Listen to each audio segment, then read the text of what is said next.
Kasus mantri berinisial SU di Kabupaten Serang yang menusukkan jarum suntik beracun ke punggung kepala desa Curugong, Salamurasir, rupanya dibalut asmara.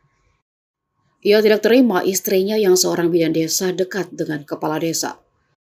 Kepala desa tersebut sebelumnya tewas usai disuntikan jarum yang berisi cairan sidiadril diphenhydramine ke punggungnya. Cairan ini masuk dalam kategori keras dan biasa digunakan untuk alergi hingga mengobati gejala penyakit Parkinson.